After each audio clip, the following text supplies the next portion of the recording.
Good evening, everyone, and welcome to the Mount Olive Township Council meeting and workshop for August 22nd, 2017. If you would please stand for the Pledge of Allegiance and remain standing for a moment of silence for all the men and women that serve and protect us. I pledge allegiance to the flag of the United States of America and to the republic for which it stands, one nation, under God, indivisible, with liberty and justice for all. Thank you. Michelle, would you read the Open Public Meetings Act, please? According to the Open Public Meetings Act, adequate notice of this meeting has been given to the Daily Record. Notice has been posted in the Municipal Building, 204 Flanders Drakestown Road, Bud Lake, New Jersey, and notices were sent to those requesting the same. Thank you. Roll call, please. Mr. Amianda, Mr. Ferrante, Here. Mrs. Labow, Here. Mr. Mania, Here. Mr. Stewart, Here. Mr. Roman, Here. Mr. Nicastro. Here. First item on the agenda is a presentation of service awards concerning police response to Apollo Way homicides. Chief? Council President, if you don't mind, I'd like to start with the oaths of office for the new guys. That's fine. Okay. For those that don't know me, I'm Steve Beecher, and I'm the Chief of Police here in town. And it's my privilege tonight to introduce two of our newest officers to the council and the mayor, and also to bring recognition to our officers regarding what they did regarding the Patrick Gilhooly homicide a number of years ago. I'm first going to start with our second newest officer. Matthew, if you would step forward.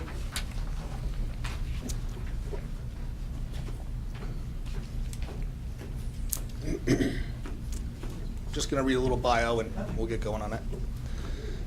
Matt Anderson is a resident of Roxbury Township and is a 2008 graduate of Roxbury High School. Matt went on to study at County College of Morris, and in 2011, he received his associate's degree in science. Following his graduation from CCM, Matt enrolled in Montclair State University and graduated magna cum laude with a Bachelor of Arts degree in 2013. Matthew attended the Essex County Police Academy as an alternate route candidate and successfully completed the basic course for police officers on June 9th, 2016. He was subsequently hired by the Morris County Sheriff's Office, and on July 1st, 2017, was hired by Mount Olive. Matt, if you'd like to have your family come up for the oath of office. Matt is joined tonight with his father, John, mother, Deborah, his uncle, Ray, and Aunt Kay, his brothers, Jeff and Eric, and his sister-in-law, Marcy.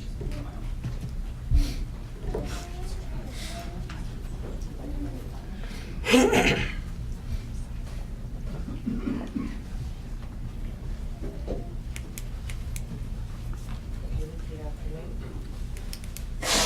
Anderson. I'm sorry, raise your right hand. Yes. I, Matthew Anderson, I, Matthew Anderson, do solemnly swear do solemnly swear I will support the Constitution that I will support the Constitution of the United States of the United States and the Constitution and the Constitution of the State of New Jersey, of the State of New Jersey, that I will bear true faith that I will bear true faith and allegiance to the same and allegiance to the same and to the governments established and to the governments established in the United States in the United States and in this state and in this state under the authority of the people, under the authority of the people, and I will faithfully, and that I will faithfully, impartially, impartially, and justly and justly perform all the duties perform all the duties of the office of of the office of Mount Olive Township Mount Olive Township Police Officer Police Officer to the best of my ability. to the best of my ability. So help me God. So help me God. Congratulations.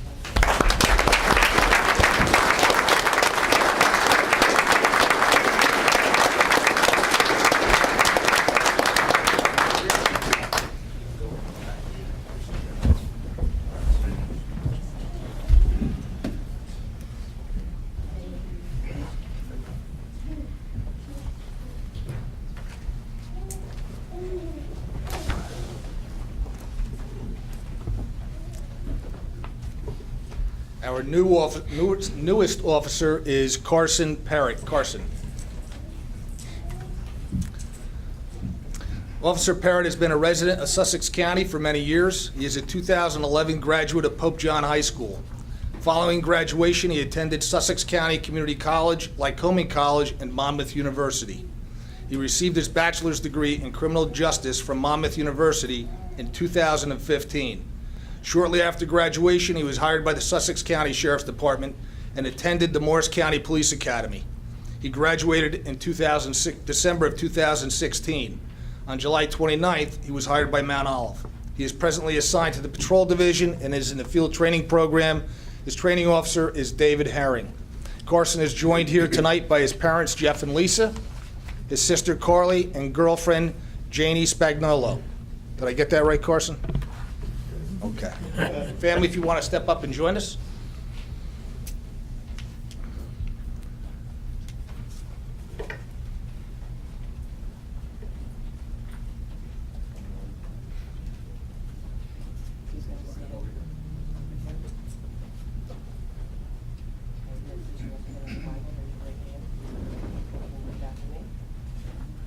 I, Carson Parrott, I, Carson Parrott, do solemnly swear do solemnly swear that I will support the Constitution that I will support the of the Constitution United States of the United and the States Constitution and the of the Constitution State of New Jersey, of the State of New Jersey, that I will bear true faith that I will bear true faith and allegiance to the same and allegiance to the same and to the governments established and to the governments established in the United States in the United States and in this state and in this state, under the authority of the people, under the authority of the people, and that I will faithfully, and that I will faithfully, impartially, impartially, and justly and justly perform all the duties perform all the duties of the office of of the office of Mount Olive Township Mount Olive Township Police Officer Police Officer to the best of my ability. to the best of my ability. So help me God. So help me God. Congratulations.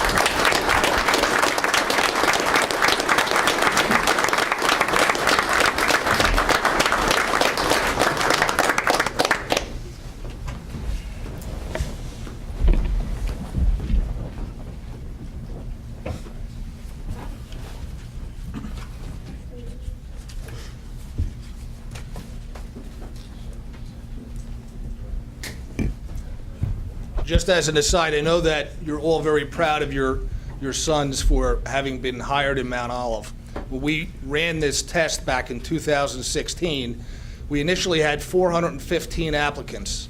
Of those 415 people that signed up to take the test, 290 decided that they were going to chance taking the test to get hired by us. Because we put so much energy and investment in our test because we believe that the most important thing that we do is hire good people. That's the foundation upon which we build everything else. And so it's a less than 1% chance that both Matthew and Carson had to get hired. And here they are tonight, and they're going to be officers at Mount Olive. So once again, congratulations to them, and I know you're all very proud. So I talk about hiring the best people and training them well and holding our officers to a high standard.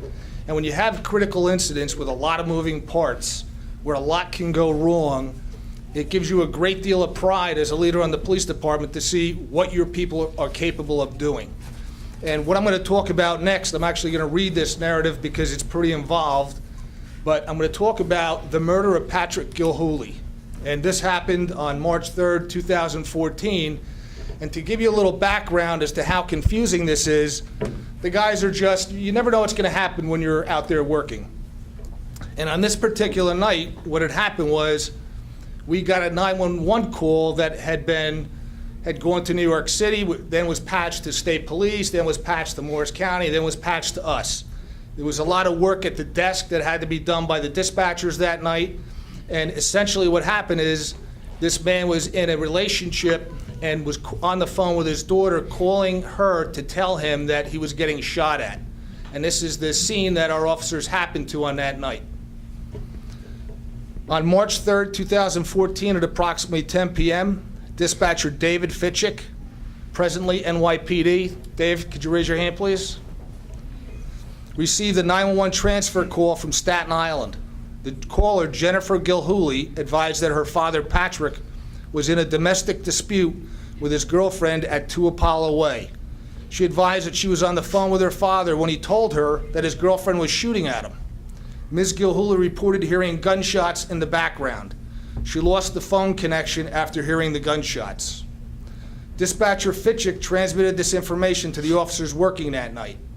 Fitchick continued to collect information from the caller to update responding patrol officers. As dispatcher Fitchick did this, dispatcher Adkins, Griff, where are you? Dispatcher Adkins worked the radio and the computer system, along with notifying additional emergency personnel, including the ambulance, paramedics, the duty officer, and the duty detective. Displaying great teamwork, Fitchick and Adkins continued capturing all pertinent information for accurate reporting, which is critical during involved investigations. Corporal Califoot responded from the furthest point in town. Being a veteran officer, he knew that Apollo Way had distinct cul-de-sacs, and number 2 could be on either side. He looked up the address and advised responding patrols that the residence was in the right cul-de-sac off of Luna Road. He directed responding officers to meet on Luna to make an approach on foot. He also directed dispatch to put the ambulance on standby in a safe location. As Officer Hunter Giles, Officer William Gallup, Officer Eric Kraus, and Sergeant Clymer met at the intersection of Luna and Apollo Way, they immediately took action and began a tactical approach to the residence on foot. They knew they were placing themselves in harm's way. As the officers approached the residence, they took cover as they assessed the scene. Communications was ongoing during the assessment. Officer Gallup covered the residence from behind cover as Officer Giles approached the front door. Giles immediately advised them that the glass in the storm door was shattered. Sergeant Clymer could see inside the living room. She observed the suspect walking calmly through the dining room into the kitchen. The kitchen is located at the back of the house. Clymer observed that the suspect was holding a cell phone in her hand. This information may have prevented Vertitis, the suspect, from being shot by the officers entering the home, as Clymer advised Officer Giles of this. Giles advised her and Officer Kraus that he could see the victim's body lying in front of the closed wooden door. Giles checked the door and the door was unlocked. He immediately tried to open the door to the residence. While holding a lawn gun, Giles had to push the victim's body with the door to gain entry.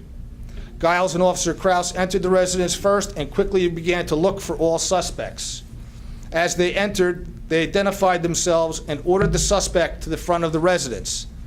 Officer Giles advised that he saw a gun on the steps, and Sergeant Clymer entered the residence and stayed with the victim and the weapon. She kept a vigilant watch on the stairs leading to the second floor as the officers cleared the rest of the first floor, knowing that Officer Gallup was outside keeping the exterior secure.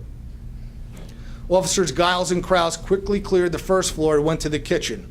They located the suspect, Virginia Vertitis, kneeling on the floor and clutching an object to her chest.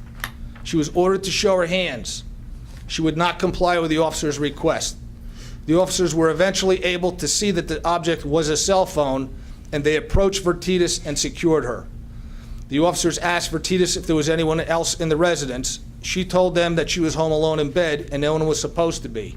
She indicated that she thought the victim was a burglar. Officer Kraus stayed with Vertitis when Corporal Califoot arrived on scene. He and Officer Giles checked the remainder of the first floor and began to go upstairs. Officer Gallup then assisted with clearing the rest of the residence, including the upstairs. As soon as the residence was safe, the ambulance and paramedics were advised to respond to the residence. In the interim, CPR was started on the victim by Sergeant Clymer, and Corporal Califoot and Detective Giles tried their best to stop the bleeding. Officer Gallup went to get a first aid bag. Flanders First Aid and Rescue arrived on scene along with paramedics from St. Clair's Health System, and they took over medical care of the victim. Officer Bavacqua arrived on scene and took guard of Vertitis for the remainder of the initial investigation. He provided her with a seat to sit on and a blanket when she complained she was cold. He later transported Vertitis to headquarters. Additional personnel were called and responded to assist. Command staff, including then Chief Mark Spitzer, myself, Lieutenant Craig Austenberg, Detective Lieutenant James Dunn, members of the Detective Bureau, including Detective Lieutenant Sanchez, Detective Sergeant Kevin Highland, Corporal Turner, now Sergeant Turner, and Detective Anthony Gardner. Together, the officers, along with members of the Morris County Prosecutor's Office, Office of the Morris County Medical Examiner, and the Morris County Sheriff's Office, worked through the night to process the crime scene and interview the suspect. family members, and neighbors. On April 6, 2016, the trial against Virginia Vertitis began. Sergeant Clymer, Officer John Bavacqua, along with Detectives Eric Kraus and Hunter Giles, were all called to testify. All the testifying officers were professional, well-prepared, and made themselves available for all phases of the trial preparation. After a month-long trial, Ms. Vertitis was found guilty of murder and possession of a weapon for an unlawful purpose. This conviction was a direct result of the professional actions of the officers working that night, the testimony of the officers appearing before the jury, and the investigative assistance rendered by a number of officers. Vertitis faces 30 years to life in prison and will be sentenced next month. This dangerous killer was taken into custody and was successfully prosecuted only because of the sacrifice, attention to detail, and commitment of our officers. While the outcome of this incident is truly tragic, the victim and his family were able to see justice served. As a result of their actions that evening, the following officers are deserving of awards and commendations. For meritorious service, Sergeant Amy Clymer, Detective Hunter Giles, Detective Eric Kraus, and Officer William Gallup. For honorable service, Communications Officers David Fitchick, Griffin Adkins, Officers John Bavacqua, Sergeant David Turner, and Corporal Jeff Califoot, retired. Grand Cordon, Chief Mark Spitzer, retired. Lieutenant Craig Austenberg, Lieutenant James Dunn, retired. Detective Sergeant Kevin Highland, retired. Detective Lieutenant Luis Sanchez, and Officer Anthony Gardner. Congratulations to all of you.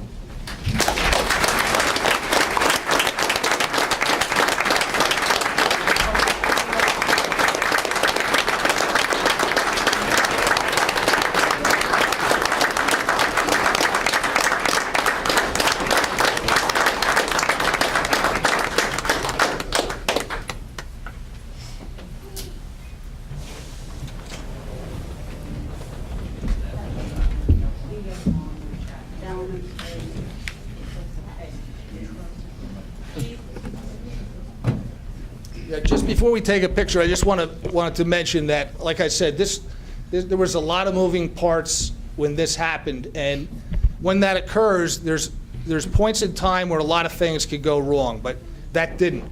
And these officers provided a solid foundation upon which the Morris County Prosecutor's Office could convict Virginia Vertitis. The prosecutor that worked extensively with our police department made himself available to come out to us and spoke with our officers and did a fantastic job in the case. Is First AP Matt Troiano. Matt?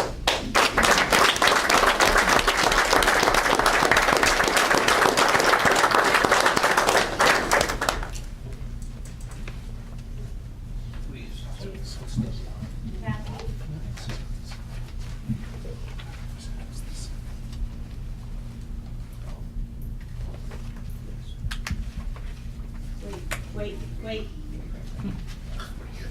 It's a little hot in here.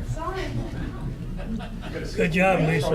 Matt, who's the honor?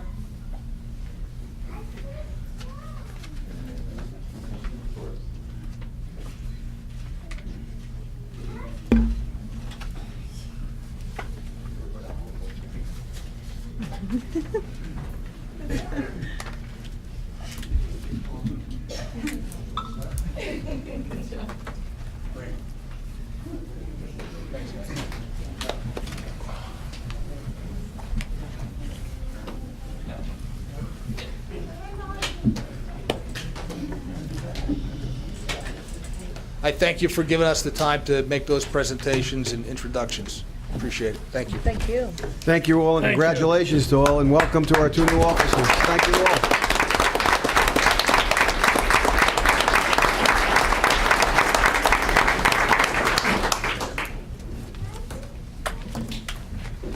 We'll give a little bit of time for everybody to leave who would like to leave before the meeting begins.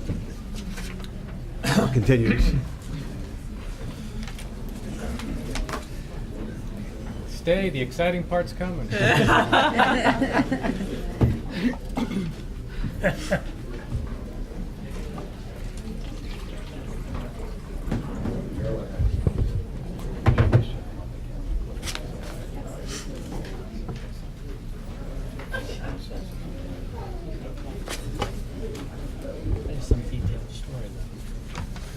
grandma bought that house.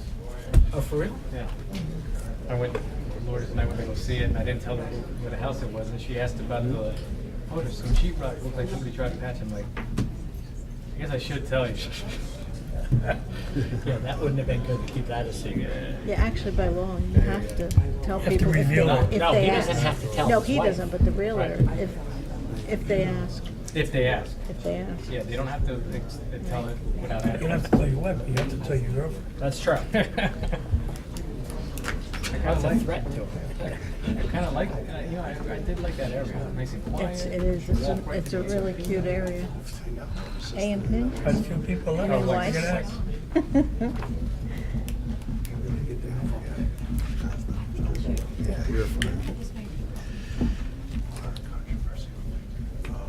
that. Okay.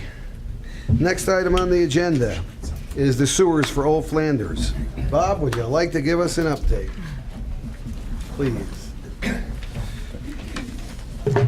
Thank you.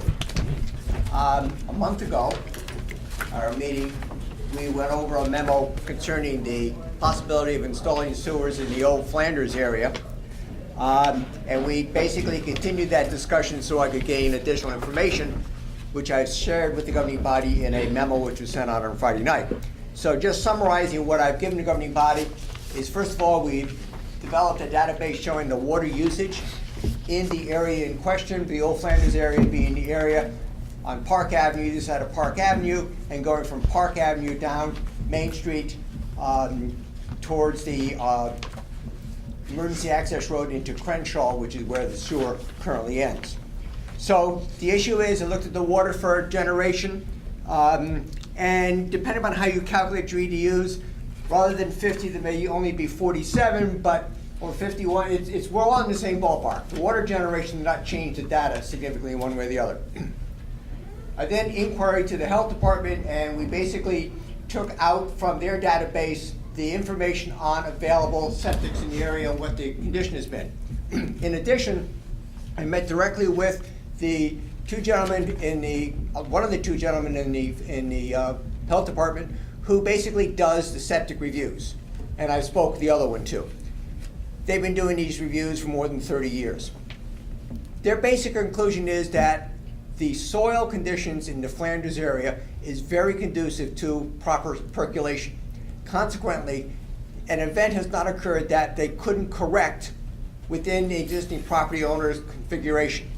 There's not been the need for any of the exotic sewer upgrades that you hear about, where a person basically has to evacuate the field, bring in new fill dirt, etc., with an elevated system. That's never arose down there. That's not to say it could not happen, it just has not happened to date, and their data to date, as they said, it's one of the few areas they've seen where, for instance, you can have a functioning cesspool that's been working for 100 years and is still working today because of the soil, the type of soils in that area. So basically, from the health standpoint, there is no overriding need at this point in time that would require the expenditure of funds for a sewer system. I then got back to the township attorney. We spent some time, he looked at the survey data that was done, and basically there was nothing in the survey which caused him concern relative to what his original estimate was. However, what is causing a concern is a delay in getting this project underway. Right now, we're looking at possible construction, which would be next year this time. It could very well be that it would take a year to get the DEP permits, so we could even be looking into 2019 because of the delays in getting those permits. Consequently, Gene has recommended to me that we increase our cost simply because of that delay in actual construction, facing the realities of the permitting process. For those of you who haven't been involved, it is not unusual to lose a year in DEP, and that's considered a favorable permit process and not an unfavorable one. Consequently, if you look at those numbers, what I did is I recalculated the data that came out to you before. So you're looking at an assessment probability based upon the methodology used in the Bud Lake system. You know, total income between $550,000 and $650,000. The assessment on an individual property owner between $14,000 and $16,000 in that time frame, in that era, if you use the same methodology used in Bud Lake, and in fact, the realty appraisals are comparable to what happened in Bud Lake. We're looking at an additional cost to the homeowner for the fact that the proposal for the low-pressure system, where the township would actually install the system, connect the house to the system, and close the septic system. And we've been estimating that cost at about $5,000 to $6,000 per homeowner to do that work. That means that the public cost under the low-pressure system would be between $450,000 and $625,000, $630,000. Those are all ballparks until we get further into the construction season and can actually project where it's at. Now, just to repeat something that we've talked about, and that is the reality of the low-pressure system. In using a low-pressure septic system, it is usually more cost-effective than a gravity sewer. However, it has to be built and come online as one unite whole. And the reason for that is it takes the total pressure of the system generated by each of the grinder pumps to generate the pressure required to cause the sewage to go uphill into the receiving manhole in Crenshaw. You can't do this in phases.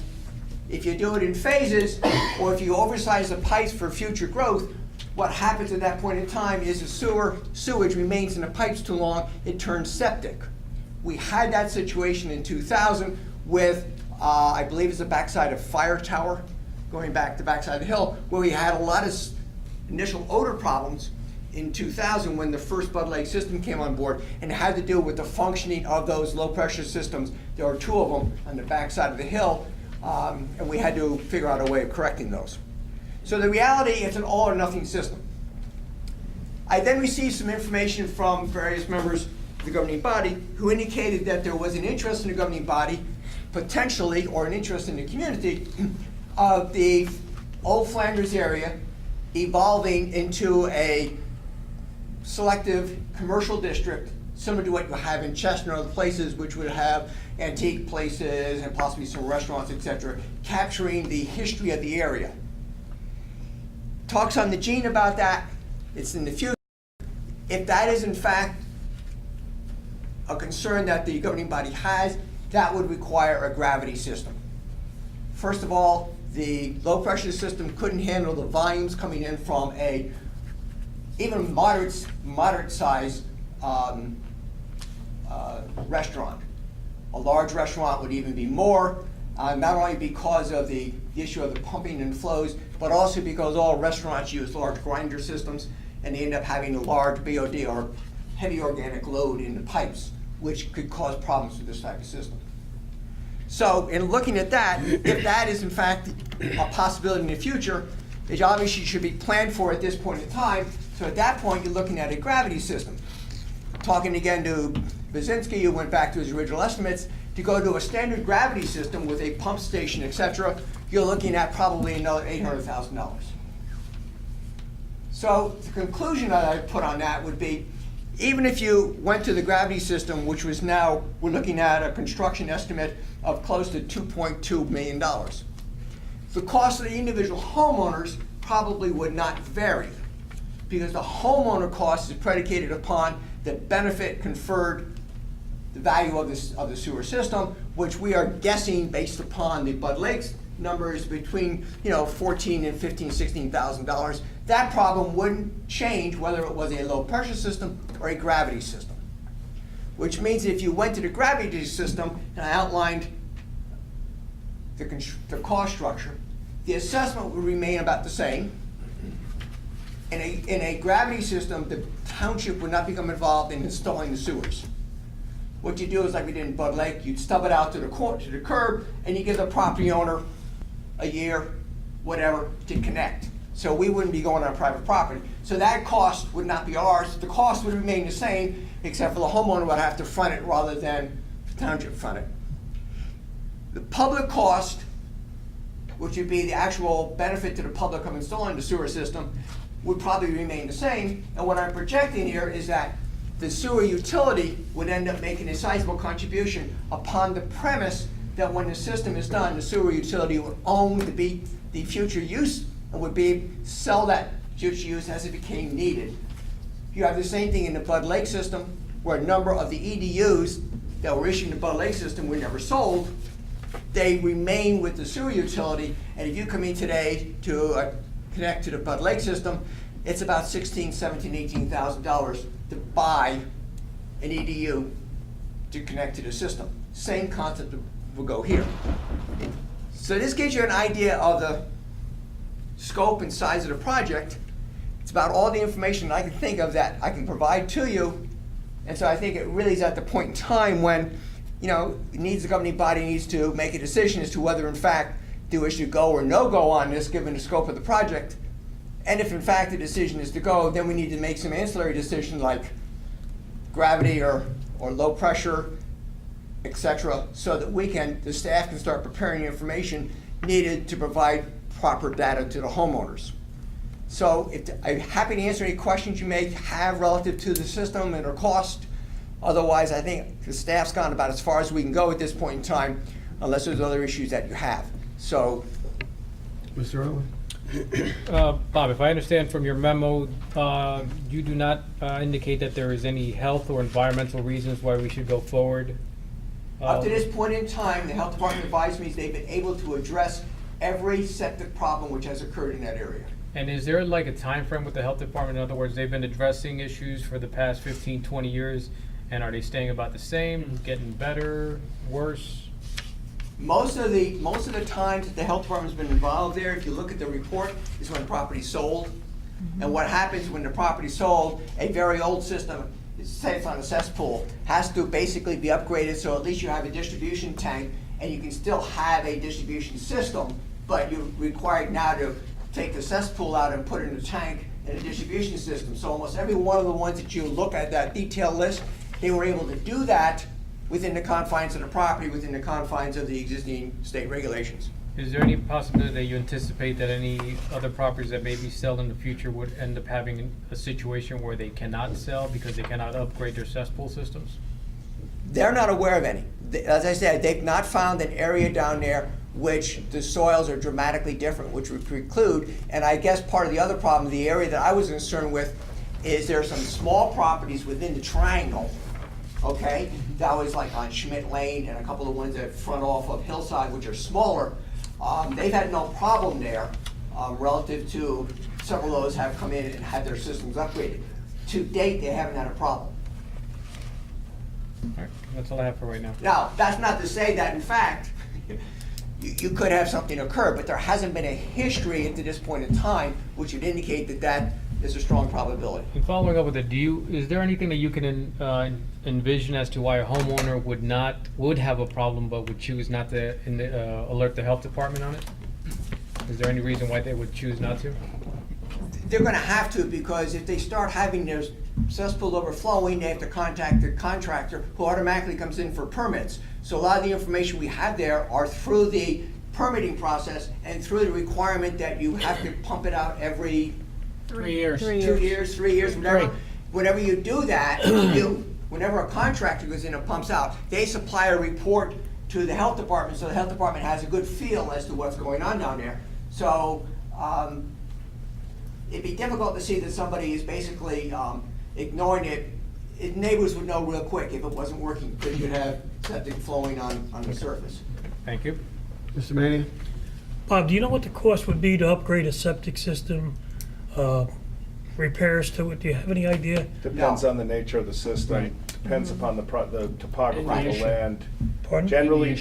Generally anywhere from $25,000 to $45,000 if you had to replace the septic Yeah, it system. depends upon, as the mayor indicated, it depends upon whether, if the existing soils are suitable, and it's a matter simply of putting a new distribution system in and a new holding system, it's not difficult. When you run problems is when you have to basically remove and import new soil. At which point or if you basically have a groundwater table, which means you now have to have the 4 feet or whatever it is that you have to be above groundwater. That has not occurred down there yet. Anyone else? Ms. Lebo? There's 5 or 6 in that area on your list that have cesspools, so if they want to sell, they have to They're upgrade gonna that have to upgrade system. their Right. Correct. And there's some that we're not sure what it is. at That's this true. point.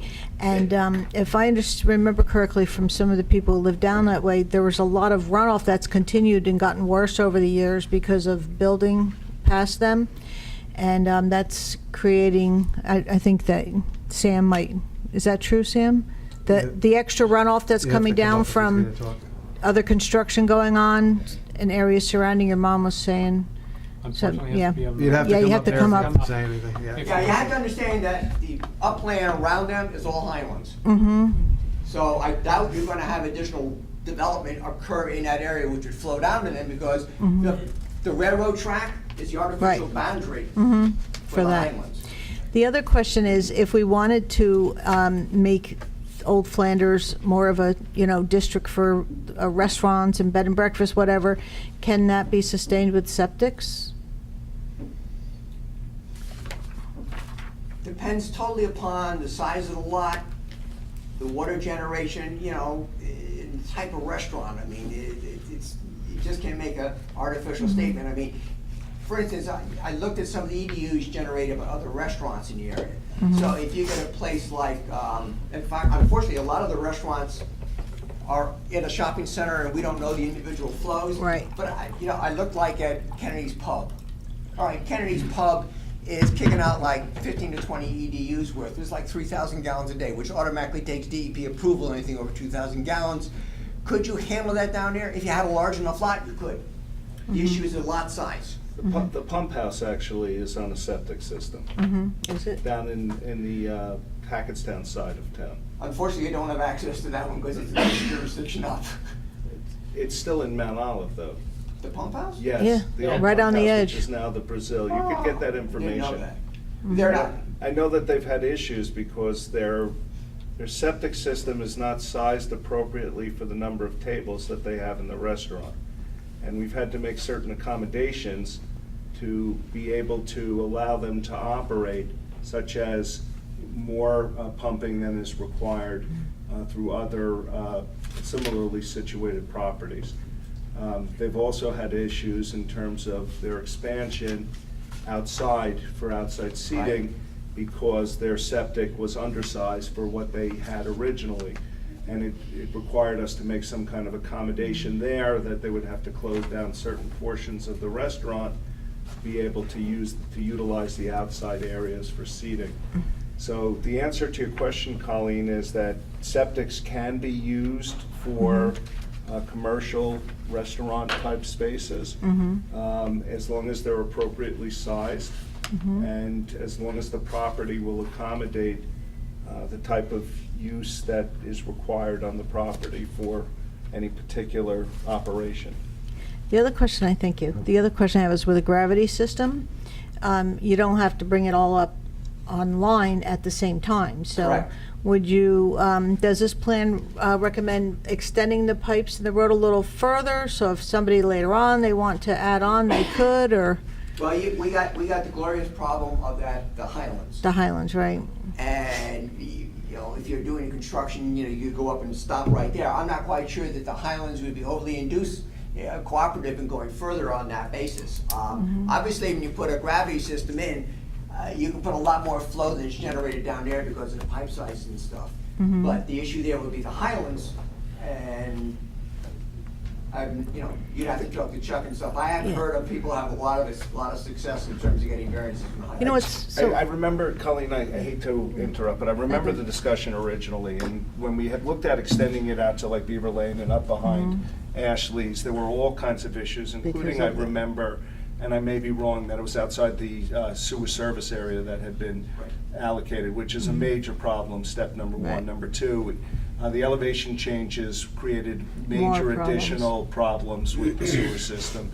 And so when we started looking at the sewer service area and the addition that we're looking at now, we limited it basically to the Main Street and the Park Avenue portions of that area. And then ultimately limited it from there, that we decided not to go up Main Street for a number of different reasons. So unfortunately, as much as I'd like to extend it beyond the area that we've gone to, I don't think that it's really feasible to do. So I think Because that of this the- council yeah. is really left with two questions. Number one, Do you want to move forward with the sewer as we had originally contemplated? Do you want to expand it to a greater system to allow for commercial viability in that area in the future?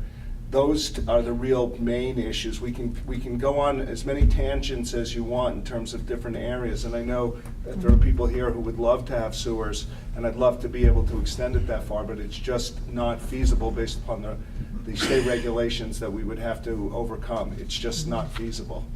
So I think really, you can have all kinds of discussions about where you want it to go, but really the two main issues are, do you want to do it? And if you're going to do it, are you going to size it so that you can have commercial viability in that area? Or you're just going to do it to allow people to connect in? Now,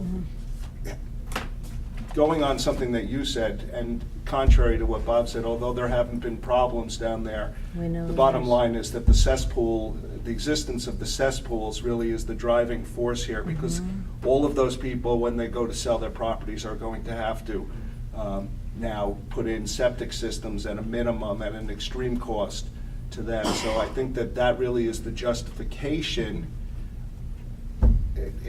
One of the justifications. Two, life is a lot easier for people who have sewers than septics for a number of different reasons: maintenance, costs associated with the septic, failures of the septic system. So I think those are the two choices, and I think that's what the council has to come to a majority decision on. Mr. And I- Mania? Keep in mind that when a contractor does the job for $30,000 or $40,000, when he finishes, he's at your door and he's looking for a check. Now, this is over an extended period when you put sewers in. Big difference. Good point. Ms. Lehman? I want to thank Mr. Casey for the excellent job you've done on this analysis and given us, a lot of information to be able to make a good decision in the right direction. We've tried this for many, many years, and it was always, it could be. You've really given us a plan that we can actually, see and realize and decide which way to go, and I do appreciate that very much. And I just want to say one other thing as far as the systems down there. There are a lot of people I know personally who are having problems with their systems, so much so that, not to get really gross or anything, but if they go to the bathroom, they have a bucket to keep the toilet paper, because they don't want it going down. They want to try and preserve it as long as possible, and they're trying to put it off because either they don't have the money for a new septic or whatever. And I can also say for myself, many, many years ago when I bought my house, it turned out, I didn't realize at the time, but we had a cesspool, and it got so bad that I had to empty that stupid tank every month. And I was holding off because they kept saying, we're going to get sewers. Finally, I couldn't wait any longer, put out the money, got a new septic. 2 years later, we got sewers. So, but I had no choice. I had just limped along with it as long as I possibly could. And so I do empathize with everybody down there who's going through that. I know what it's like.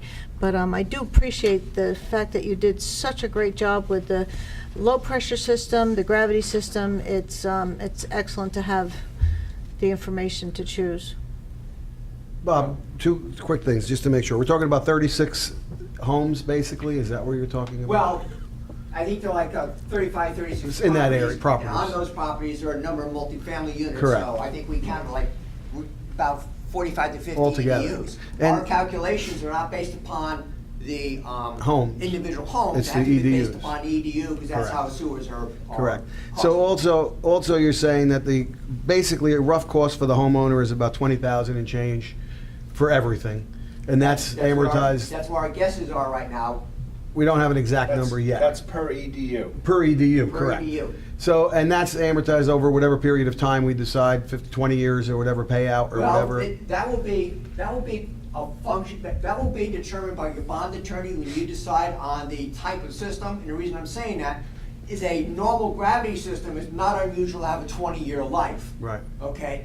Since this is a grinder pump system, we're gonna have to basically provide data to the bond attorneys who will establish what the useful life of that system is, and whether it's 20 or 15, we don't know. And that's for the gravity system or the? The gravity That's- system, we know is usually 20. Okay, That's a it's the other fairly system, straightforward. right, the pressure. The pressure system, Low pressure. Low pressure. I'm not quite sure what their determination is gonna be on the effective life. Okay, but on the cost of the residential versus the commercial, there's no additional the assessment is what it is based on where it The is. assessment will be It's up maxed to- out right. based upon the value to the property and a determination by the governing body as to the percentage of the total that's going to be assessed. If you remember, in the Bud Lake system, I believe it was like 70.5% of the total value was actually assessed out. No, 60-some odd percent of the value, 70% of the construction cost. So in the Bud Lake system, if you remember, the initial information was put out in 94, 95, said, we're looking, probably in the area of 7, 8, and the final one came out at the same number, which means they simply backed down upon the ratio. So I'm either using the 60 or 70% ratio, since that's a precedent that would be something you can use in terms of that. The more the project costs, the more that the general taxpayer is picking up. Right, correct, okay. Not the people who are going to get the benefit Okay. from the system. That's what I wanted to find Right. out. So they're And capped where right they now, are. right now, our guesses are between $450,000 and $550,000, which would be a general fund cost that you would have to raise through your budget over a couple of years For the for the basic, basic system, when I for say the low gravity, pressure yeah, system. low pressure, right, For okay. the other system, it's Another, that would probably remain the same. At that point, I would be recommending to you that you basically use the income generation in the existing sewer system to pay that, okay. and basically recover that through hopefully future sale. Although we've been saying future sale in the Bud Lake system now for 20 some odd years, and we still have a bunch of them for sale. Okay. But we sold a lot of them, Do you have a too. question, Mr. We're Rowe? still sitting on a bunch. I know. Yeah, there's a bunch. Mr. Rowe? I think at least what I'm faced with is not necessarily seeing a urgent need right now, but the possibility of if we kick this can down the road a little longer, that we could be faced with more residents in that area being affected. I mean, at least for me, it's not an easy decision. I would prefer to have seen the health department issue that there's, failing systems, but, unfortunately, I have to think as far as the future for that area. I think if I remember some of the discussion during the Bud Lake issue, there were many people that did not want sewers, felt, their system was working fine. And I don't think there's anybody living in that area, and I was one of them, that did not benefit from having a septic system. Yep. So while we will Septic or I mean, sewer? sewer Sewer. systems, and not benefit by having sewer system, but, and I could see maybe the possibility of many residents in this affected area would be rather upset at being forced to go into a sewered system. Long-term, I think it's gonna benefit not only that area as a whole, and, the township also. So I would be in favor of moving forward, and I would be going for the gravity system, because that allows for future expansion and does not limit us, and we can add on, expand the system as time goes on. Ms. Lebo? I just also want to point out, I want to thank Bob also, the analysis you did on the increased value to a property. You had the Bud Lake system to compare with, and you went to the tax assessor, and that's a point that a lot of us have been trying to make, that the homes will increase in value. And they will be more desirable to purchase. I can't tell you how many times people don't want to buy a house with a septic. And also for myself, even though I had just paid the money for a new septic system, when they started those sewers, I was right on board. Even though I just laid out that money, I knew the benefits of having the septics, or the sewers, so. So Bob, if the council does decide to move forward, what's the next steps then? What is Well, the? what I would suggest we do is the next step will be at the next meeting, we'll draft, keep on talking, and we'll basically try to capture the consensus and put a resolution forth stating, A, B, C, D, at which point in time we have something definitive that everybody's voted upon. Then, assuming you want to go forward in that, the subsequent step after that would be, we'll develop an information document that's go out to the residents, telling them exactly what we're looking at, and inviting everybody into a meeting, similar to what happened in 94, 95, where the data went out, you probably got it, you may have gotten it, and then everybody came in and at that point had in front of them fairly accurate data, because in reality, when the assessments went out, that data basically held, because the governing body made sure that the final outcome pretty closely followed what they originally said. So I would see that, steps down the road would be discussion tonight. Hopefully, we'll capture it in a resolution that you can formally, agree to, and then we go forward with the information exchange. Okay, so I would ask, basically a straw vote from the council if we want to move forward, at least to the next stage, which is still a process we're going through, but we're Right. committing to move forward, and then from there, see what everything is once we get a better number. Mr. Ferrante? Yes. Ms. Laybow? Yes. Mr. Mania? Yes. Mr. Stewart? Yes. Mr. Roman? Yes, move forward. And yes. Okay, are we moving forward on which one? The Gravity. the gravity. gravity for the. Everybody's on board for the gravity? Yeah, it's- Absolutely. Gravity, according to Isaac Newton, still good. Even with the eclipse. Even Yeah. Okay, then we will have a resolution on your next agenda formalizing that. I'll attempt to, within that time frame, to see if I can firm up from the bond attorneys, the issue of what the anticipated life would be, which would, by law, you can basically allow the assessments to be paid over the time frame of the bond that you're issuing. Right. So we'll put all that together for next time. And this will give the residents an opportunity then to really know what they're in for. Then we'll, at that point, preliminarily, because everything we Right. send out will be, this is our current estimate, Right, it may got vary, it. et cetera, but based upon our current estimate, this is what you're looking at Okay, down the road, fair. okay? Okay. So Thank we move to the next subject. Yes, the sidewalks at Corey Road.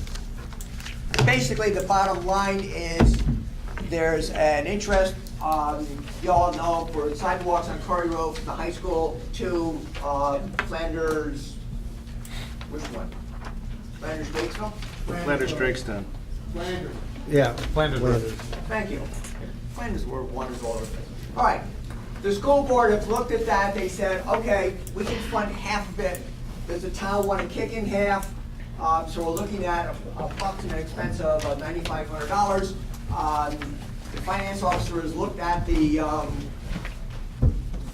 current budget status of the road department, and yes, there is funds available should you wish to join with the high school on this. So the issue to you, and the high school, by the way, has a contractor lined up doing other work, perhaps to have a state bid, so the high school can handle everything. We just have to give them a check. Right. So the question to you is, do you wish to join in on this joint project, or we tell the high school, we have to put it in next year's budget? So- Now, I think we discussed this a while ago, I believe. Yeah, we did. And we had it, and there was other It issues. was part of a grant application. Right, the grant for the application. Safe Safe, schools. right. You didn't get it. Right, we didn't get it, but it's something that I think we should pursue. I don't know how the rest of the council feels. Yep. Move All forward. right. Move I will forward. pass out a resolution I have here, which is supposed to be attached, it's not, that you could basically add to the agenda tonight as new business. Okay. That allows us to move in that direction. Perfect. Thank you very Okay. much. Thank you much. Great job, thank you. Thank you. Good job, Bob. We have 13 resolutions. Does anyone have any questions or anything on the resolutions? No? One ordinance? Does anyone have anything on the ordinance? Executive session is now, I guess? We like to have an executive session to Discuss the- discuss an item that's actually on the agenda. You can do it at the end of the meeting, and because we can delay the item on the. Okay. doing on the We'll move it to the council meeting at the end of the council meeting? I think it's better That's that fine, way. this way nobody has to People leave. don't have to leave Right. and go out in the hall. That's fine, we'll move that over. Okay, any old business? Seeing none, any new business? Seeing none, does anyone from the public wish to be heard in this session, or would they want to go on the record for the council meeting? It's up to you. You can go now or on the next meeting. If you want to go up, you can go and just state your name and address for the record. You have to go to the, you have to go You have to there. Yeah, the microphone's there to catch you. Sorry. Apologize to bother you. Just name and address for the record, please. My name is Jedel, and last name is Nika. Could I you am spell your from first and last name for me, please? Jedel, and the last name is Nika, Nika, And how do you spell your first name? G-J-E-T as in Tommy O. Jedel. Thank you. I'm from 236 Route 46, Bud Lake. I bought the old house 4 years ago, and very small lot. And I don't want to bring up, so many things, but even I have one concern. I spent about $150 to fix that house with all work permits. And last year I did some pavers, And this year, I have a violation about those pavers because probably I go over my limited. Well, I have my property is 50 feet by 96 feet, and 42 feet by 40 feet is my house. I am with my two daughters. Both have cars. It's anyone from the town. They can more than welcome to my property. It's unable to make a return, and that property, I can, with all my heart, I give them for free. My question is, I don't want it to have a pavers. I love to have a grass or to have a trees, but it's impossible in that small property to have a grass. Well, if the town, they're gonna let me go over the cars to make the return or to park my cars for my family, I love that. But one of the officer zones, they give me the violation and I have to respond for 10 days. Apologize to come over and to bring that to you guys because you are busy and you have more important things than my small issue. But this is, I'm very concerned and very, what they should do about that stuff. And I don't know what's going to be next for that. If I might, the issue basically, as you indicated, is impervious coverage. Right. He had an approved plan. What he would end up doing in order to match the turning radius of his car, he extended the plan.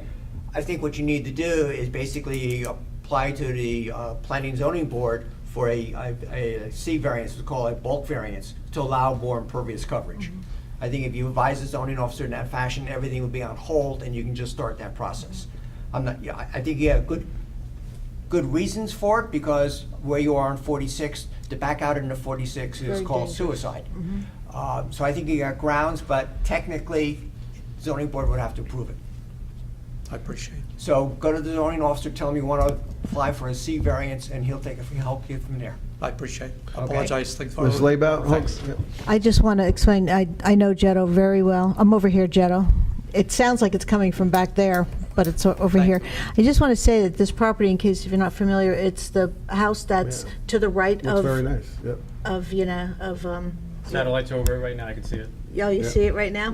See this, you see it? And what happens Very good. is that you cannot pull out of that property. So the plan that he had for safety is really great, because it's not only safe for his family, for himself, it's safe for the people driving by too, because it's not easy at all. So, and he's done an absolutely gorgeous job. We were talking Yeah. about wanting to improve Route 46. We should have Jetto do all the improvements on 46, because he's amazing. No, it He looks really great. is. And if you do that go for the variance, that'll help. And your issue is very important to us. There's nothing Yes. else, doesn't matter what else. It's important to us, and if anything else you need, you come back here if there's an issue. But God bless you. apply for the variance, Thank and you. I hopefully appreciate it. that'll So solve the it's problem. a C variance, so And they did do a nice job on that property. Yeah. It does look really great. it's I gorgeous. try my best, but I don't want it to go something over that means I don't care or I wanted to do it. Right. But I have no choice. Right. I mean, because it's impossible to make a return of it, a very small Understood. lot, and Nope, understood. Anything else you need, let us know, or get in touch with Bob or thank you. SFDA. If God anything bless happens, all let of us you. know. Thank you very much. Thank you. Thank you, Thank Jetto. Apologize. No, no No, apologies. no You apologies. don't have to apologize. Have a good night. Anyone else from the public wish to be heard at this time?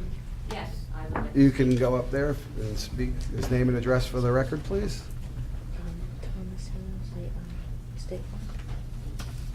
Hi, my name's Lynn Hartman Leonardis, and I'm here in regards to a delinquent tax dispute. And I'm really almost embarrassed in the fact that I've got to bore you folk with this, but I'm finding that this is what I was told is following the chain of command. Whatever. Your rules, not mine. What I'd like to say is basically normally my husband and I, we pay the taxes, we just come personally and pay the taxes. We had and I'm disputing the August quarter. We had a trip planned to Maine, and I realized the last day before we were leaving that, whoops, taxes are due. So I mailed the taxes out on Saturday, July 29th.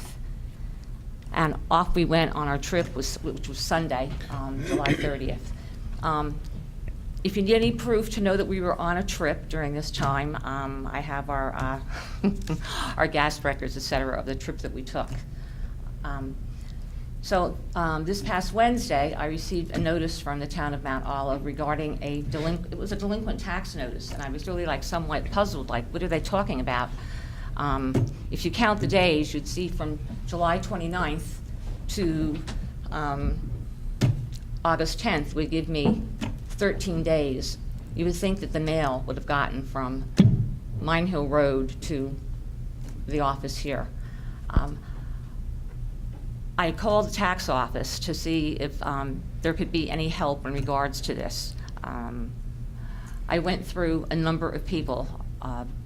Rose Baratti, she told me I should call the mayor's office. She couldn't help with this, and that this regulation was never changed once there was a delinquent tax bill. And I'm thinking, never? What, is she kidding? And I also could not believe that she suggested I call the mayor's office. And I said, I think the mayor would have a lot more better things to do than to listen to me harp about our delinquent tax bill.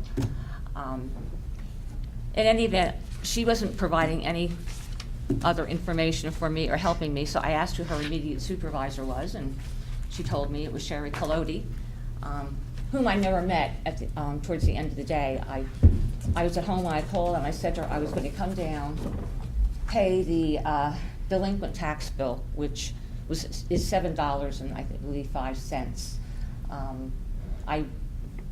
I told her I was coming down. I was going to tell you that I expected to meet Sherry Collodi to talk to her about, hey, this should be reasonably, this should be resolved. I mean, as I said, I can't prove that the tax bill was sent out when I said it was, but it was.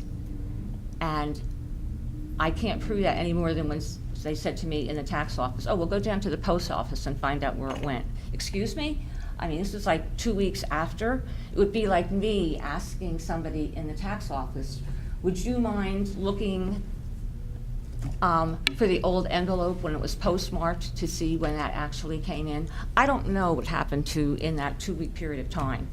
But my husband and I, we pay our tax bill and we pay it on time. And all you have to do is look at your record, if in fact you keep a record, as far as how we pay our tax bill.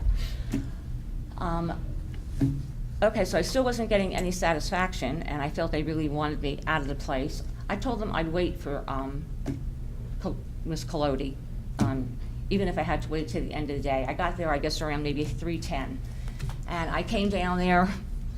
I had been at the barn. I wanted to get down here quickly. As I said, I planned to pay for the tax that was allegedly delinquent. Got down there, and I could tell just by talking to some of the people, no one was really interested in helping me. As far as I was concerned, I was a tax number, and nobody knew anything about this. So I said, okay, I'll sit and I'll wait and see Ms. Collodi, whatever it takes. In the meantime, Claudia came in, I guess to help diffuse the situation, because I was really PO'd, and I felt I wasn't being treated right. I mean, I'm the taxpayer. You guys are all working for us, allegedly, I mean, in the tax office. Claudia was helpful. You know, she listened to what I had to say, and then she suggested that I contact Bob Pacey, and she gave me a phone number to call the following morning. I said, fine, okay. But I was going back to the tax office because I wanted to see Ms. Collodi. When I got back there, I was told that she wouldn't be available. She was at a meeting and she would not be available for the rest of the day. Anyway, the next day I called. I waited till 9:30, called the office asking for Mr. Casey. He wasn't available. I called back in another hour and spoke to another person, left my phone message, blah, blah, blah. I was told that Bob Pacey was in a meeting, that he might be available in a half hour. Okay. I waited that half hour, and then I called back at 11:30, and I got Lisa, I guess the mayor's assistant, the second time. And she said that Mr. Casey wasn't available. And I kind of reminded her that I had called 3 times, and I did want to speak to him about, you know, my situation. And I guess a couple minutes after that, Mr. Casey called me back, and we had a 20-minute conversation. And he advised that there was tax laws, and this couldn't be reversed. When I asked him for the tax number, he couldn't give it to me. He said that, you know, he usually looks it up online. Well, I really felt, hey, He's the business administrator. He should have been able to have provided me with that tax law. And I'm just simply saying, I think I'm being very reasonable about, hey, we send this out, look for our record. We would like that tax information, if it's on our record, expunged, and we would like not to pay this. So, that's my request. And you can understand, I mean, it's really not all about this amount of money that's due. It's also about the way I was treated, I was perceived the way I was treated. I guess I should give you some background about myself. I'm a 33-year-old employee. I was employed by the state of New Jersey for 33 years. I've been retired 15. So I've been around the block a bit. I worked with DD, developmentally disabled, and I would have never treated a client or some of the parents as opposed to the way I was treated and the information that I was given. I just didn't feel people were helpful, nor did they really want me, quote, hanging out in that office. And I could go into some other details, but I just think it's not necessary at this point in time. I would simply like to have our record made whole, and I would like that tax thing removed. So, there it is. I don't know what you guys do, if you vote or whatever. And I really think I'm being reasonable. I mean, hey, I would also like to say, the times that we do send the bill from mail, I actually send it up from Florida in February, and we've never had a problem with it. And I've never given it 2 weeks. Mayor, did you have? So that's my story. Thank you for coming here tonight. Couple things.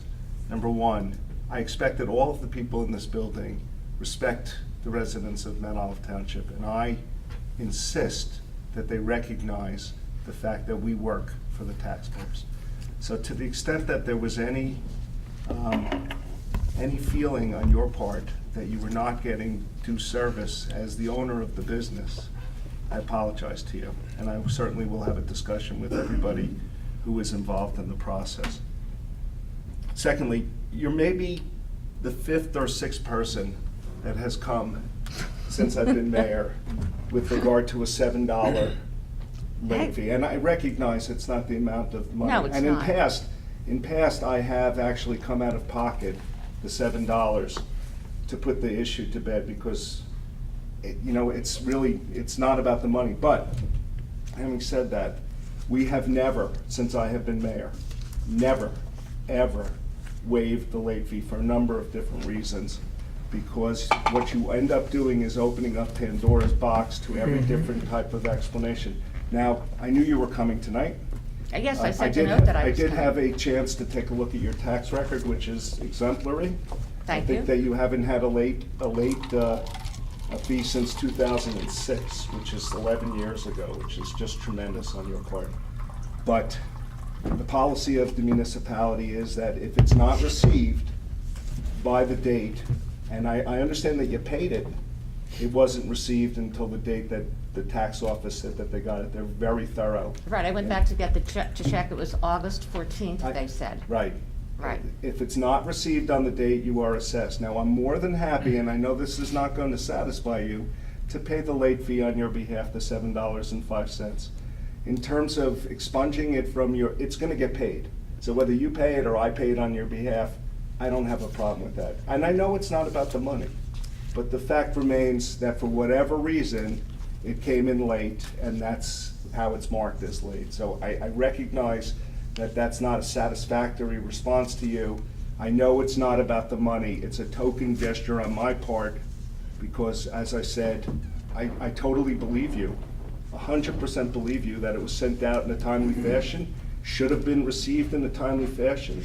The post office, for whatever reason, didn't get it here in time, but the bottom line is that under the records of the finance office, it's late and a late fee is assessed. So if you would like me to reimburse you the $7.05, I certainly will have no problem doing that whatsoever, because I believe that what you're telling me is true, and that you shouldn't necessarily have to pay the fee, but from the town's perspective, you do. And that's just the way that the tax office works. Rather than to have to deal with the explanation of every single person who would come up and say, this is what happened, and this is why I shouldn't have to pay it. And it's not really a council issue at this point, it's really administrative. And yeah, as I said in the beginning, I apologize, you know, Claudia and Lisa, you know, do a great job with the residents, and they try and answer the questions as best they can. But ultimately, their ability to resolve issues like this is beyond it's beyond their ability. It's not something that they can just wave away. It's not something really I can wave away. I can fix it by paying it in this instance, and if that'll satisfy you, I'm more than happy to do that. Al, what do you think? I'll get the money to you. If you have change for 50, I can give it to you I'm now. just going to say that, I mean, I figured you would realize it really wasn't about the money. It's never. What it became about was actually the conviction, and I'd like to just recommend, if people don't know the definition of that word, to check out the movie Hacksaw Ridge and Love the movie. see, yes, and you know what I'm talking about, then do. regarding Private Desmond Doss and his convictions. Well, I'm kind of like that too, and I just feel something was wrong about this. I mean, I suggest, and you probably groan, when you get some late envelopes, however that arise, I mean, if you save that envelope, I mean, I would just love to see the postmark on that envelope. All I can tell mean- you is that in 20 years since I've been here, have been in Mount Olive government since 2001. So what is it, 16 years I've been doing it, 6 years as mayor. This is about the 5th time that I've had to deal with an issue over $7. It's never about the money. And you know what's more troubling to me is not the fact that you were charged and it's not being waived. It's your perception of the response of the employees, that you didn't get the satisfaction that you were looking for. They could have given you the same answer. They could have met with you. They said, look, I feel really bad. I understand what you're doing, but the policy is that we don't waive late fees once it's not received. And for that, I'm sorry. I'm sorry that you had to come, take time out of your day to complain about people that work for me. And so I will have a discussion with them. I don't believe that their actions were inappropriate in terms of the substance, the response that Listen, we're not I was waiving. hot, I was PO'd, and I told Claudia, I mean, as far as I felt I was lied to and told some big fibs. You're the boss. You're the boss. You know, unfortunately, you don't get to make the decisions, but we owe you the courtesy of every single courtesy that we have, we owe to you. And so, like I said, if you want the $7.05, I'll personally bring it to your house, and we can have a glass of wine, and we can talk about what you like and don't like about Mount Olive. Well, glass of wine will be You can do $15. that. You can come over to your house and have a glass of wine. I will do that. I will come over, bring a bottle of wine, and we can talk about what you like and don't like about Mount Olive. It would be, I think, certainly educational to me. Well, at least you don't get to see the painful version, because it's pretty painful. It's 5 pages worth of pain, and some not very nice things. I understand, and all I can do is apologize. And all of the people who you mentioned are very valuable employees. I'm in sure this they are. township. And I will have a discussion with all of them. And the other thing I can tell you is, having sat here, and I'm sure that you worked in government, so you know, there are always 3 sides to every story. That's right. So they probably feel that they treated you appropriately. You were insistent on your position, and I sure was. you were upset. And they felt threatened because, They didn't know how to deal with it. I mean, didn't know how I to had a deal with lovely it, so chat they- with Officer Anthony Gardner at the end of the day, which I knew was going to happen, and I just laughed. I was like, who are these people? I heard only recently, but, Right. you know what, all I can do is I apologize. made no bones about being an irate taxpayer. I understand. Well, I'll come over with a bottle of wine, we'll fix it all. You'll tell me, we'll change some things, all right? We'll have to get a date, Al. Yes. Anyway, thank you. I'm Thank sorry you. for taking your time. No, no problem at all. Like a silly thing to you guys, but Never a problem. we just didn't like that. That's what we're here Thank you. for. Yeah, No come problem at all. anytime. Anyone else from the public wish to be heard at this Red or time? white wine? Red. Okay. I'm bringing, so. Okay, you're on. Seeing no one from the public, Thank you. close to the public. Do we have a motion to adjourn? So moved. Do we have a second? Second. All in favor? Aye. Any opposed? None. I open the Mount Olive Township Council meeting for August 22nd, 2017. Michelle, would you read the Open Public Meetings Act, please? According to the Open Public Meetings Act, adequate notice of this meeting has been given to the Daily Record. Notice has been posted in the Municipal Building, 204 Flanders Drakestown Road, Bud Lake, New Jersey. Notices were sent to those requesting the same. Thank you. Roll call, please. Mr. Amianda. Mr. Ferrante. Here. Mrs. Leibau. Here. Mr. Mania. Here. Mr. Stewart. Here. Mr. Roman. Here. Mr. Nacastro. Here. We have Mr. Ferrante. Would you approve the minutes from the previous meeting, July 25th, 2017, workshop and public meeting and closed session, please? Sure, I make a motion to approve the previous meeting minutes of July 25th, 2017, workshop, public meeting, and closed session. Second. Any discussion? Roll call, please. Mr. Ferrante. Yes. Mrs. Leibau. Yes. Mr. Mania. Yes. Mr. Stewart. Yes to the council meeting, abstained from the closed session. I was not here. You were You were absent here the whole for thing. July You were here for the 25th, council all of meeting, them. yeah. Oh, that was July 25th, yes. So you want to Sorry, abstain abstain from- from both, Abstain from all. yes. Okay. He was here in spirit. Mr. Roman. I'm Yes. here. Mr. Nacastro. Yes. We have 14 pieces of correspondence. Does anyone wish anything on the correspondence? Seeing none, next item on the agenda for first reading is ordinance number 19-2017, an ordinance of the Township of Mount Olive, amending ordinance number 27-16, which established salaries for the mayor, council, department heads, supervisory personnel, employees, and clerk's office. Mrs. Leibau. Thank you, Mr. President. I move that ordinance number 19-2017 be introduced by title and passed on first reading, and that a meeting be held on September 5th, 2017, at 7 p.m. at the Municipal Building, 204 Flanders, Drakestown Road, Bud Lake, New Jersey, for a public hearing, consideration of second reading, and passage of said ordinance, and that the clerk be directed to publish, post, and make available said ordinance in accordance with the requirements of the law. Second. Any discussion? Anyone from the public wish to be heard? Seeing none, close to the public. Roll call, please. Mr. Ferrante. Yes. Mrs. Leibau. Yes. Mr. Mania. Yes. Mr. Stewart. Yes. Mr. Roman. Yes. Mr. Nacastro. Yes. We have 13 consent resolutions. Does anyone wish to move any to non-consent?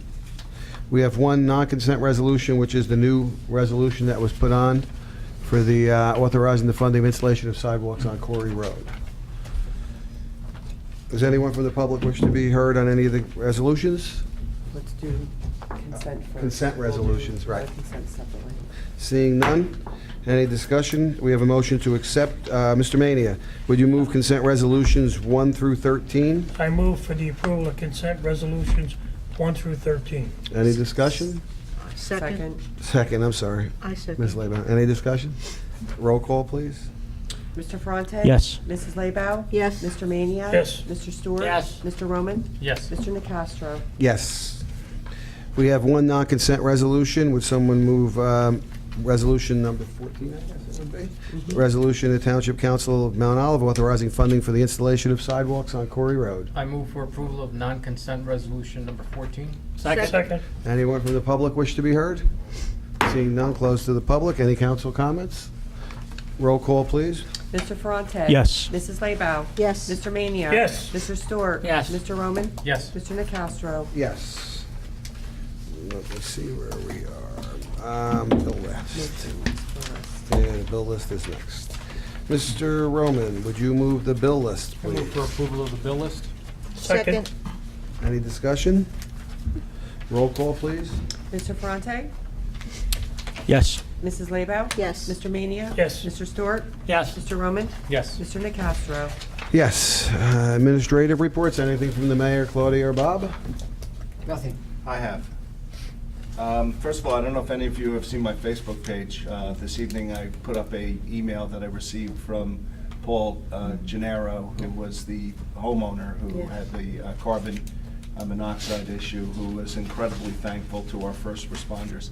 And as I sat here tonight and listened to the chief go off on all of the kudos related to the Apollo Way matter, I thought to myself that time after time after time that I have sat here over the 16 years that I've been involved in Mount Olive government, whether it be the police, the fire department, or the ambulance squads, have just put their own lives in risk to help others, time after time, and we are very fortunate. And if you have a chance and you haven't seen the email from Mr. Gennaro, you really need to take a look at it, because he certainly indicates that without the police officers passing by the rest of his family who was unconscious on the front yard to save the other sons, that they would no longer be with us. So I think it was a very small gesture on the chief's part, honoring those people, because the entire department, fire department and the rescue departments all deserve to be honored.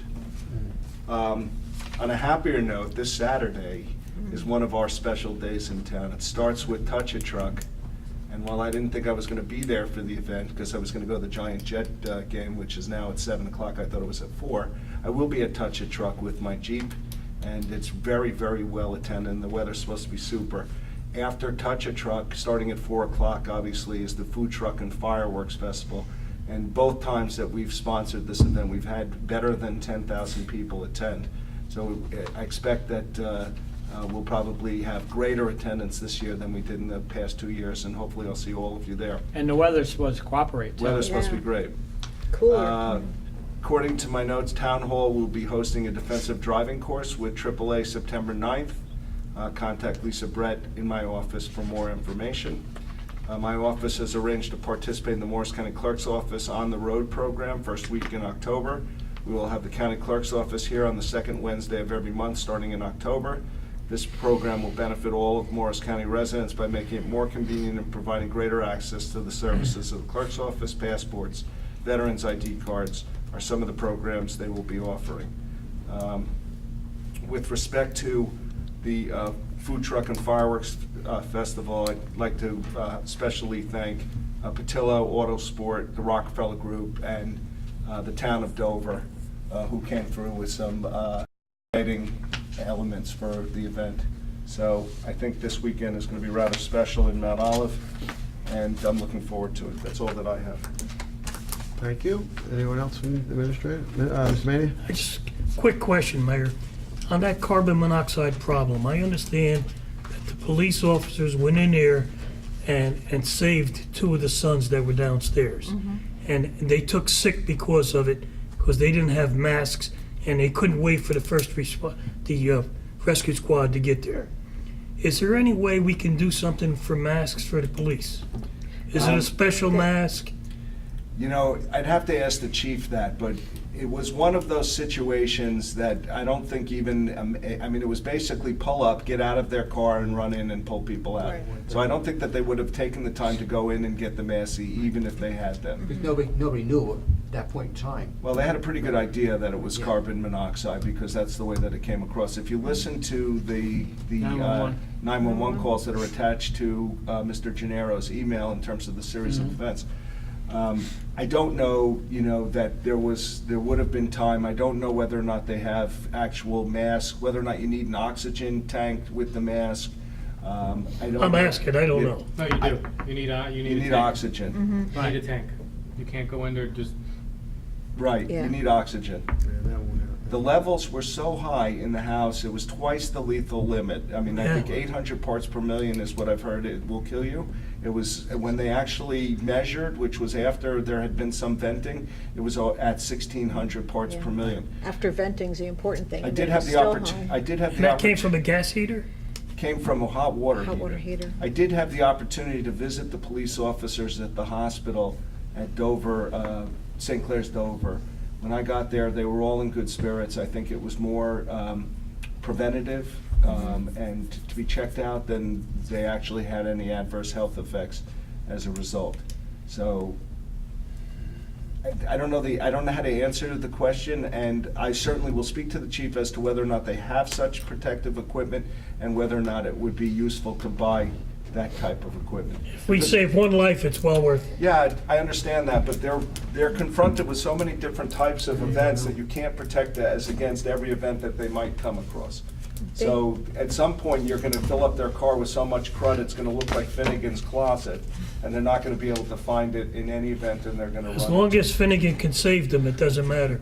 They have an air tank in their trunk as it is already. They may have oxygen, I'm not sure that they Yeah, have. the like- oxygen, but not. It's a reaction to, like you said, Mayor, the first instinct, it's all instinct. They're running out, they're not Yeah, going you're not back to gonna- look for tanks for themselves. That's the selflessness they do, that's the thing that they do, they run into the problem, you know, it's. Well, thankfully, somebody was looking over everyone's shoulders, and everyone came out. That's of it. amazing. Absolutely. It really is. Thank you. Any old business from anyone?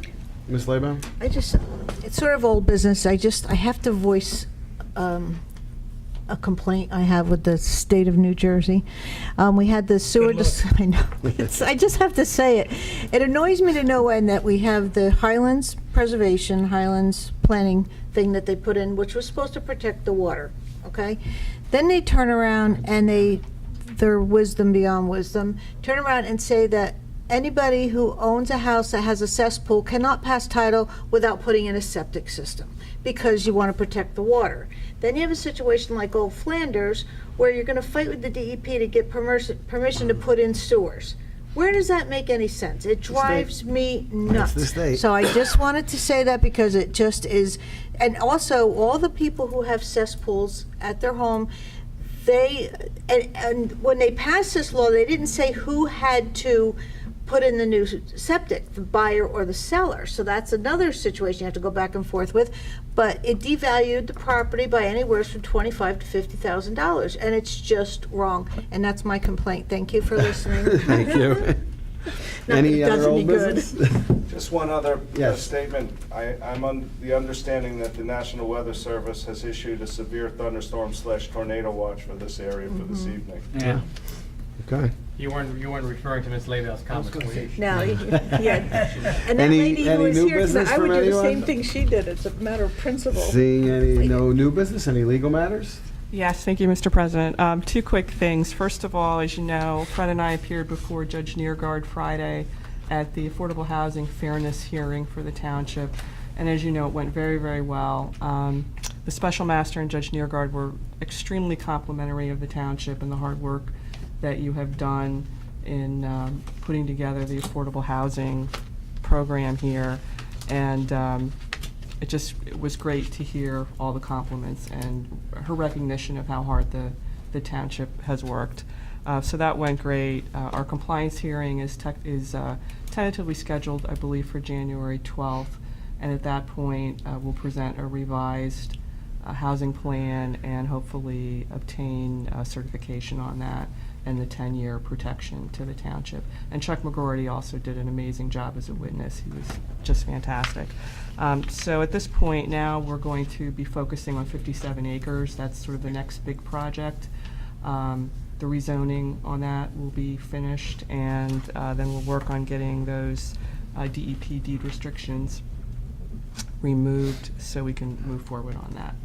And that's all I have for tonight. Thank you very much. Great job. Making progress there. Council reports. Mr. Ferrante, anything on Environmental Lake or Library?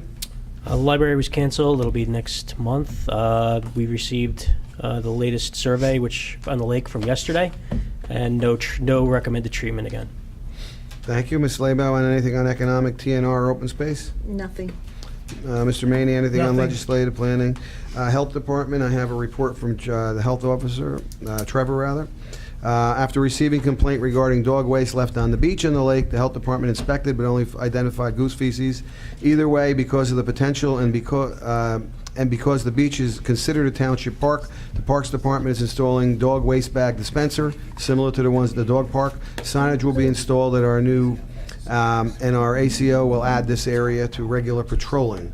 We started an annual door-to-door dog and cat census. Three seasonal part-timers will be going door-to-door probably until sometime in October.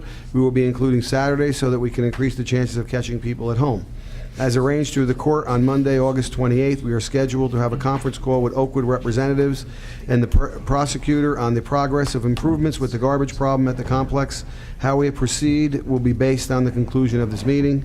And last, while our senior transportation bus was being repaired service earlier this month, the Board of Education was very kind in lending us the bus for use for the week. Our bus has been repaired and is back on the road. Joe? Yes. For the garbage can situation at the old Oakwood, Yes. I did have a resident send me pictures of overflowing garbage cans again this Yep. week. So I can forward that to you, just, you want to give that to They're Trevor? on it. I know they have the court, they're gonna have the call, and then there's, Yeah. we're discussing it at our health meeting in September as well. Yeah, they Joe were and I doing saw them good. firsthand, we were Yeah. up there. You go, oh, really, this Yeah. week? Oh, yeah. No, not this Oh, week, but Not last this time. week, but in the Yeah, but past. this week, he sent it to me again, and with this heat, and then you have those garbage cans, you're Yeah. just asking for trouble. Yeah, it'll be addressed through the court there, and then also with the health department, we'll be discussing it in our meeting in September. If I can Yes. interject on that.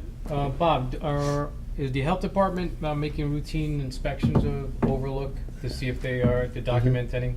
They are, whether it's also a complaint, but last time I talked to Trevor, at least once a week, they're going up there and looking, driving around everything and just documenting what's there, waiting for the, as Joe indicated, the court date. Okay, thank you. I know they've also had several meetings with the property owners, with the management firm up there, attempting to come up with an alternate methodology for the collection system, which probably will all basically come together at the time of that court hearing, because that will probably be Right. part of a settlement. Thank you, Mr. Roman. Anything on rec or pride? Nothing on rec, Pride meets tomorrow. Mr. Stewart, anything on MOTV or community? No updates. Anyone from the public wish to be heard? Seeing none, close to the public. Council comments first. Mr. Ferrante? Nothing. Ms. Leybow? Nothing. Mr. Mania? Nothing. Mr. Stewart? Compliments on the conversion to the new logo. Looks great when you walk into the building. Oh, yes. There you go. Mr. Roman? Nothing. Nothing from me. We have a motion to adjourn So into moved. executive session. Oh, you want And me to- Mrs. Leybow, would you take us into executive session?